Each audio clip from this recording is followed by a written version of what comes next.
धन्यवाद देते हैं उसकी बड़ी महान करुणा और बड़े दया के लिए कि प्रभु ने एक बार फिर से अवसर दिया कि इस समय हम परमेश्वर को महिमा करें। आइए हम लोग दुआ करें। सर्वशक्तिमान जीवित परमेश्वर, धन्यवाद देते हैं आपके महान प्रेम, करुणा और दया के लिए। जीवित पिता, हम धन्यवाद देते हैं कि अवसर दिया कि प्रभु हम आपके नाम को महिमान्वित करने पाए। सो जीवित परमेश्वर, जबकि लॉकडाउन के समय में आराधनालय बंद हैं, सो जीवित पिता हम धन्यवाद देते हैं कि फिर भी आपने हर घर में आराधना होने के लिए सहायता किया है। हम विश्वास करते हैं कलीसिया का हर व्यक्ति अपने घरों में आराधना करते हैं। सो प्रभु हम धन्यवाद देते हैं। जीवित पिता, हम दुआ करते हैं आज के दिन में कि प्रभु मेरे परिवार सहित कलीसिया के हर एक व्यक्ति और हमारे भारत देश के तमाम लोगों के तमाम विश्वासियों के साथ हों और समस्त लोगों पर सहायता करें। आज के वचन को प्रभु आपकी वेदी पे समर्पित करते हैं।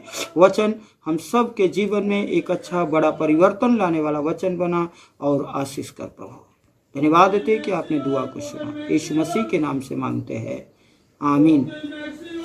परमेश्वर का धन्यवाद देते हैं उसकी बड़ी करुणा के लिए। जैसा कि पिछले सप्ताह हम लोगों ने परमेश्वर के वचन के द्वारा बातचीत की कि किस तरह से परमेश्वर ने अपने अद्भुत कार्यों के द्वारा एलिया को बचाया और इजेबेल के हाथों एलिया को बचाकर परमेश्वर ने अपनी महिमा को प्रकट किया। आज फिर से प्रभु का हम धन्यवाद देते हैं कि उसने यह अवसर दिया कि प्रभु का वचन आपके सामने शेयर करें। सो मैं चाहूँगा इसी समय मेरे साथ बाइबल से पढ़े परमेश्वर का वचन याकूब की पत्री और उसका 3 अध्याय और उसका 9 और 10 पद में आपके सामने पढ़ना चाहूँगा। और यहाँ लिखा है, इसी से हम प्रभु और पिता को स्तुति करते हैं और इसी से मनुष्यों को जो परमेश्वर के रूप में उत्पन्न हुए हैं शाप देते हैं। एक ही मुंह से धन्यवाद और शाप दोनों निकलते हैं।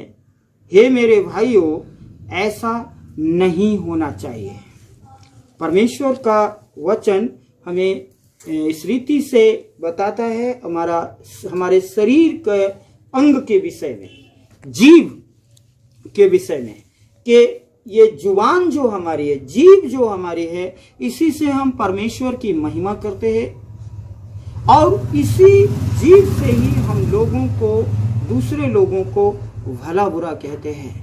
कई लोग गालियां देते हैं और फिर परमेश्वर का नाम लेते हैं। कई लोग गलत कार्य करते हैं और फिर अपशब्दों का इस्तेमाल करते हैं और फिर परमेश्वर का नाम लेते हैं। बाइबल 10वां पद हमें कहता है, एक ही मुंह से धन्यवाद और शाप दोनों ही निकलते हैं। हे मेरे भाइयों, ऐसा नहीं होना चाहिए। मेरे प्रियो, अगर 3 अध्याय के पहले पद से ही हम परमेश्वर के इस वचन को पढ़ें तो यहाँ लिखा है, हे मेरे भाइयों, तुम में से बहुत उपदेशक ना बने, तुम में से बहुत उपदेशक ना बने, क्योंकि जानते हो कि हम उपदेशक और भी दोषी ठहरेंगे। उपदेशक जो उपदेश देने वाले हैं वे और ज्यादा दोषी भी बनेंगे, इसलिए कि हम सब बहुत बार चूक जाते हैं। जो कोई वचन में नहीं चूकता वही तो सिद्ध मनुष्य है और सारी देह पर लगाम लगाता है। जब हम अपने वश में करने के लिए घोड़ों के मुंह में लगाम लगाते हैं तो हम उनकी सारी देह को भी घुमा सकते हैं।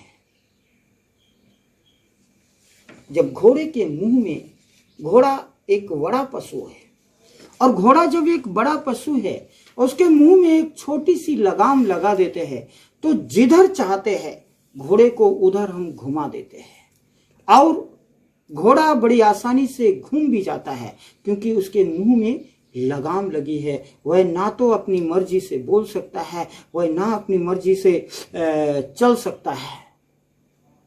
परंतु एक व्यक्ति अपनी इच्छा के अनुसार उसको घुमा देता है। क्यों घुमा देता है? क्योंकि परमेश्वर ने, अगर यदि हम उत्पत्ति की किताब को पढ़ें तो परमेश्वर का वचन कहता है, परमेश्वर ने हर एक मनुष्य को ये आशीष दी है और उसने आशीष देकर कहा है कि पृथ्वी पर समस्त पशु और समुद्र के जलचर और पृथ्वी की हर एक वस्तु को मनुष्य के अधिकार में दे दिया है। और ये अधिकार ही है परमेश्वर का, जिसके कारण घोड़े जैसे और हाथी जैसे विशाल पशुओं को भी हम अपने वश में कर लेते हैं। लेकिन मेरे प्रियो, आपने देखा है शेर जैसा भयानक पशु, उसको भी मनुष्य अपने बस में करता है। लेकिन याकूब यहां पर हमारे खुद के शरीर के एक छोटे से अंग के विषय में हमें बताता है, एक छोटे से अंग के विषय में, कि तुम बड़े से बड़े पशु के लिए अपने बस में कर लेते हो। हाथी जैसे पशु, घोड़े जैसे पशु, शेर जैसे पशु को तुम अपने बस में कर लेते हो, क्योंकि परमेश्वर की आशीष तुम्हारे जीवन में है। परमेश्वर ने एक और आशीष तुम्हें अपने दी है कि मनुष्य अपने आप को अपने बस में करे। लेकिन मेरे प्रियो, शरीर में परमेश्वर ने एक छोटा सा अंग बनाया, उस अंग को मनुष्य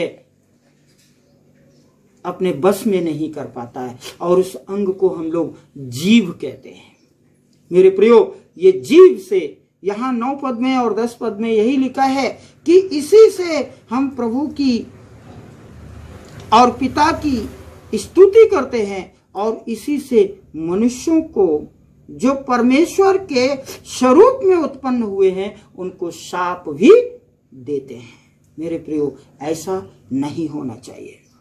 अगर हम 4 पद से देखें तो एक बड़ा जहाज छोटी सी पतवार के द्वारा, एक छोटी सी पतवार होती है, और उस छोटी सी पतवार के द्वारा बहुत बड़ा विशालकाय जहाज को एक व्यक्ति, एक माझी उसको कंट्रोल में कर लेता है। कुछ समय पहले की बात है, मैं एक उदाहरण बताना चाहूंगा। मैं एक बड़ी सी नाव में बैठा हुआ था और मेरे साथ बहुत सारे लोग उस नाव में बैठे हुए थे, और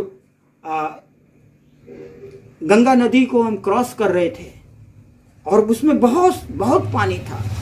मेरे प्रियो, अंदर से डर भी था। लेकिन एक व्यक्ति ने एक लकड़ी के सहारे, बहुत से लोगों, बहुत नाव पूरी भरी हुई थी, और उस पूरी भरी हुई नाव को, मेरे प्रियो, इस एक व्यक्ति ने एक लकड़ी के सहारे इस किनारे से हमें नाव पर बिठाया और दूसरे किनारे पर हमें पार करा दिया। सिर्फ एक लकड़ी के सहारे एक व्यक्ति ने एक नाव में, बड़ी सी नाव में बिठाकर मुझ सहित बहुत सारे लोगों को पार करा दिया अपनी बुद्धि के द्वारा। इतनी बड़ी नाव को उस व्यक्ति ने एक लकड़ी से कंट्रोल में कर लिया। तो हम अपनी जुबान को क्यों कंट्रोल में नहीं कर पाते? जरूरी है हमें जुबान को अपने कंट्रोल में करना। मेरे प्रियो, अगर हम परमेश्वर का वचन को देखें तो प्रभु का वचन हमें इस रीति से यहां बताता है। परमेश्वर का वचन अगर 3 अध्याय 2 पद को देखें, यदि शरीर के इस कठिन अंग पर अपना नियंत्रण कर लेता है तो अन्य अंगों पर नियंत्रण करना भी सरल हो जाता है। यदि हर एक व्यक्ति जीभ पर अपना कंट्रोल कर ले तो मनुष्य अपने पूरे शरीर पर बड़ी आसानी से कंट्रोल कर लेता है। और लिखा है कि वह संपूर्ण व्यक्ति को एक नया मोड़ दे सकता है। एक ये जुबान हमारी जो है, व्यक्ति को एक नई पहचान, एक नया व्यक्ति के तौर पर उस व्यक्ति की पहचान दे सकती है। मेरे प्रियो, यीशु मसीह हमारे जीभ पर पूरा नियंत्रण कर सकता है। जबकि एक बड़ा जहाज छोटी पतवार के द्वारा माझी की इच्छा के अनुसार घुमाया जाता है, उसी प्रकार यीशु के छेदे हुए हाथ हमारे संपूर्ण जीवन और हमारी जीभ पर पूरा नियंत्रण कर सकते हैं। पर जरूरी है अपनी इस जुबान को, अपनी इस जीव को उस यीशु मसीह के छेदे हुए हाथ में सौंप दें और उस यीशु से कहें, हे प्रभु मेरे जीवन में कार्य कर, मेरी इस जुबान को अपने बस में कर। मेरे प्रियो, मैं आपको बताना चाहूं,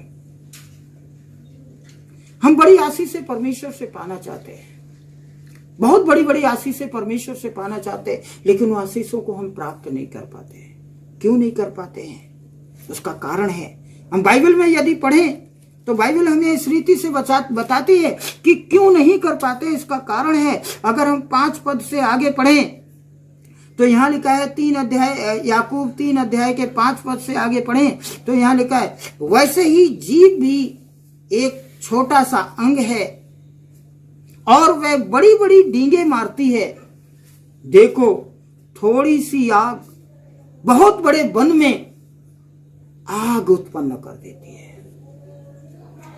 आग लगा देती है। एक छोटी सी चिंगारी बहुत बड़े वन में बड़ी आग उत्पन्न कर देती है, बड़ी आग लगा देती है और बहुत लोगों को नष्ट कर देती है।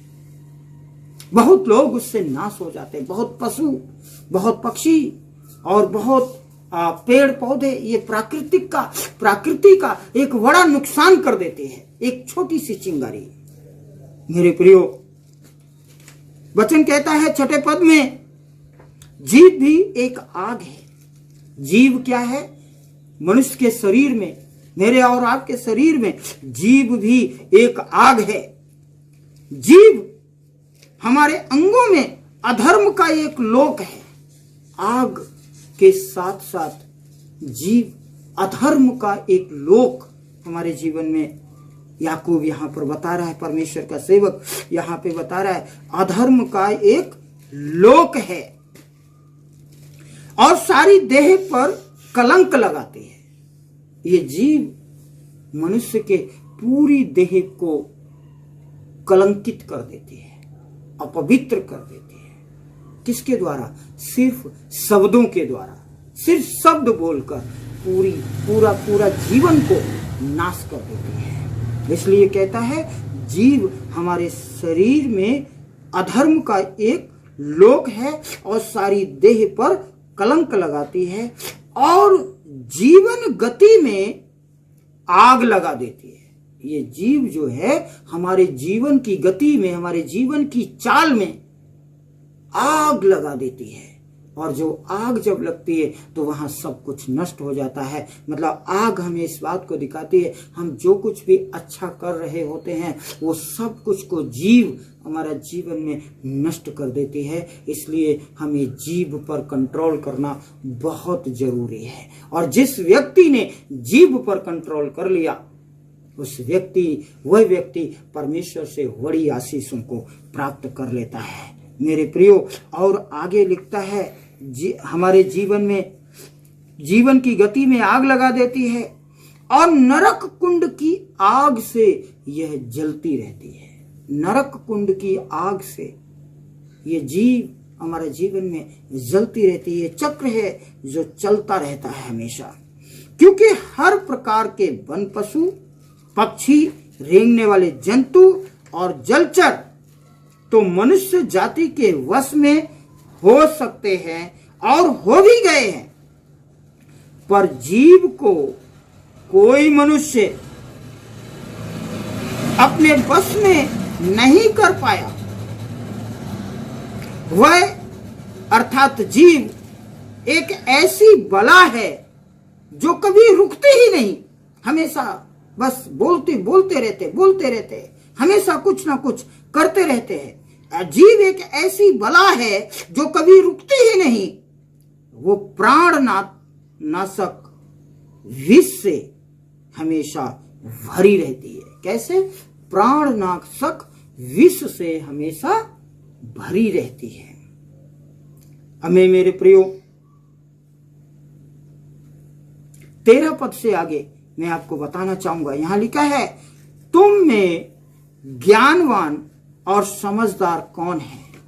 जो ऐसा हो वह अपने कामों को अच्छे चाल चलन से उस नम्रता सहित प्रकट करे जो ज्ञान से उत्पन्न होते हैं। कई बार हमारे हाथों में आशीषें आते आते रुक जाती हैं। कई बार हम निर्णय कर लेते हैं अब ये कार्य तो मेरे लिए हो गया है, लेकिन फिर भी वो नहीं हो पाता है। क्यों नहीं हो पाता है? एक चीज हमारे हाथ में आ चुकी है और वह हमारे आई हुई चीज हमारे हाथ से छिन जाती है। क्यों छिन जाती है? एक, परमेश्वर की ओर से अभी तक शायद समय नहीं है, और दूसरा, शायद अपनी जुबान से तुम परमेश्वर को सही महिमा नहीं दे पा रहे हो। तुम्हारी जुबान शायद अभी तुम्हारे कंट्रोल में नहीं है। जुबान को, जीभ को हमें कंट्रोल करना, उस परमेश्वर को महिमा देना है।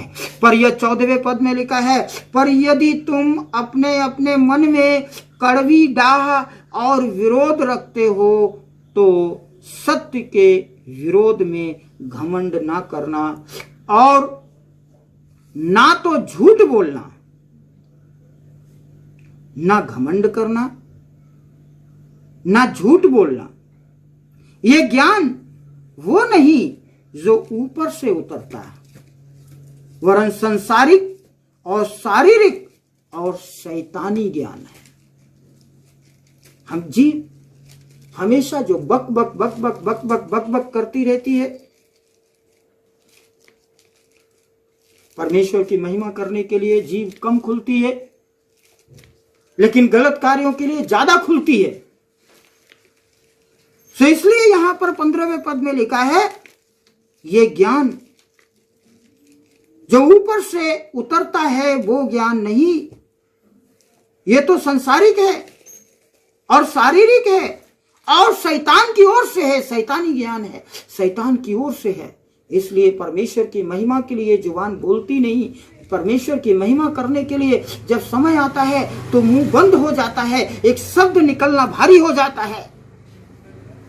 लेकिन बाहर के दूसरे कामों के लिए ये हमेशा बक बक बक बक बक बक करते रहते हैं और बोलते रहते हैं।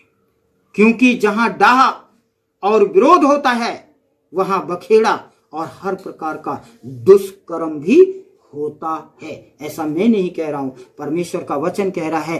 3 अध्याय के अगर आप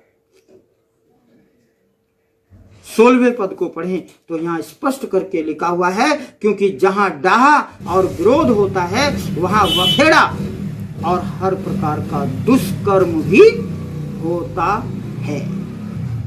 17वें पद में लिखा है, पर जो ज्ञान ऊपर से आता है वह पहले तो पवित्र होता है, फिर मिलनसार होता है, और फिर कोमल और मृदुभाषी होता है, और दया और अच्छे फलों से लदा हुआ और पक्षपात और कपट रहित होता है, और मेल मिलाप कराने वाला और धार्मिकता का फल मेल मिलाप के साथ होते हैं। मेरे प्रियो, कुछ बातें हैं जो ज्ञान ऊपर से आता है। यदि ये बातें हम इस जीव में बसा लें, पुरानी बातों को हम, जैसे कुछ गलत हमारे जीवन में होता है, यदि कहीं सड़ाहट हो जाए और उस सड़ाहट को निकालने के लिए हम एक छोटा सा ऑपरेशन कराते हैं, उसके अंदर की सारा सड़ा हुआ को निकाल कर बाहर कर देते हैं, और फिर उसको हम पट्टी करके और सही कर लेते हैं, और फिर हमारा पूरा शरीर ठीक हो जाता है। मेरे प्रियो, उसी प्रकार से हम एक और काम कर सकते हैं। जो कुछ हमारे अंदर गलत है, हमारी जुबान जो गलत बोलती है, हमारी जुबान जो गलत चाह करती है, हमारी जुबान जो गलत बोलने के लिए तत्पर तैयार रहती है, हम उसमें से उस गलत को निकाल कर और अच्छाई को भरें। और यहाँ पर कुछ बातें परमेश्वर कहता है जो ज्ञान ऊपर से आता है। पहले, नंबर 1, वो पवित्र होता है।